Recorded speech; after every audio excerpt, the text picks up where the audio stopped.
गुढ़ा मलानी वाले हेमाराम चौधरी भी किरोड़ी बाबा से कम जिद्दी नहीं हैं। जैसे किरोड़ी बाबा अपनी बात धरना देकर मनवाने में माहिर हैं, उसी तरह से पूर्व मंत्री हेमाराम चौधरी भी अन्याय के खिलाफ धरने पर बैठ जाते हैं। फिर चाहे अपनी सरकार हो या फिर बीजेपी के खिलाफ धरना देना हो, हेमाराम चौधरी जो चाहते हैं वो करके दिखा देते हैं। कल बाड़मेर में पूर्व मंत्री हेमाराम चौधरी मनरेगा में स्वीकृत टाकों और ग्रेवल सड़कों के कामों की मास्टर रोल जारी नहीं होने से नाराज होकर जिला मुख्यालय पर धरने पर बैठ गए थे।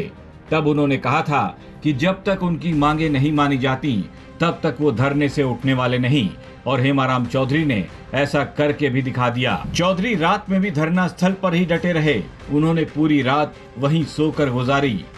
पूर्व सरपंच तो गांव में खुलेआम कह रहा है मस्ट्रोल जारी मैं कहूंगा तभी होंगे, मैं नहीं कहूंगा तब तक मस्ट्रोल जारी होंगे नहीं।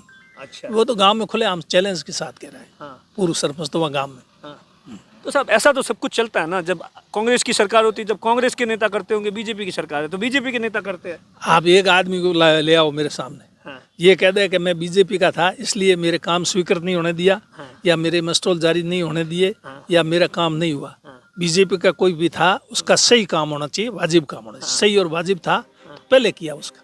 पूर्व मंत्री हेमाराम चौधरी का आरोप है कि ग्राम पंचायत मोखावा खुर्द में राजनीतिक कारणों के चलते विकास के काम अटके हुए हैं। उन्होंने कहा कि मास्टर रोल जारी होने के बाद ही वो धरने से उठेंगे। जनता के अधिकारों के लिए उनका संघर्ष जारी रहेगा। चौधरी का आरोप है कि विकास कार्यों को राजनीतिक द्वेष के चलते रोका जा रहा है, लेकिन हम न्याय मिलने तक डटे रहेंगे। उन्होंने कहा कि सरकार की तानाशाही का जवाब हम धैर्य और दृढ़ संकल्प से देंगे। जब तक स्वीकृत कार्यों का मास्टर रोल जारी नहीं हो जाता, उनका धरना ऐसे ही चलता रहेगा। आपको लगता है कि अब धरना प्रदर्शन देने, जब आपसे अधिकारियों से बातचीत भी की, धरना प्रदर्शन देने से मान जाएंगे?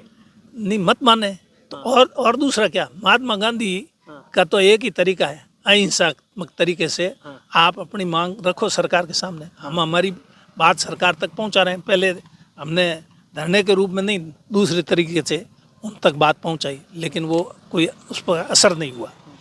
तो अब धरने के सिवाय अब और तो कुछ बचा नहीं है। नहीं करेंगे धरने पे बैठे रहेंगे। बैठे रहेंगे कहाँ जाएगा? रोजगार तो मिल नहीं रहा इन लोगों को, तो ये यहाँ बैठे, मेरे करना क्या, मैं यहीं बैठा रहा। इससे पहले भी पूर्व मंत्री हेमाराम चौधरी कई मुद्दों को लेकर धरना दे चुके हैं। जब प्रदेश में कांग्रेस की सरकार थी और करप्शन को लेकर सचिन पायलट ने मोर्चा खोल रखा था, तब भी हेमाराम चौधरी ही सचिन पायलट के साथ सबसे आगे चलते दिखाई दे रहे थे।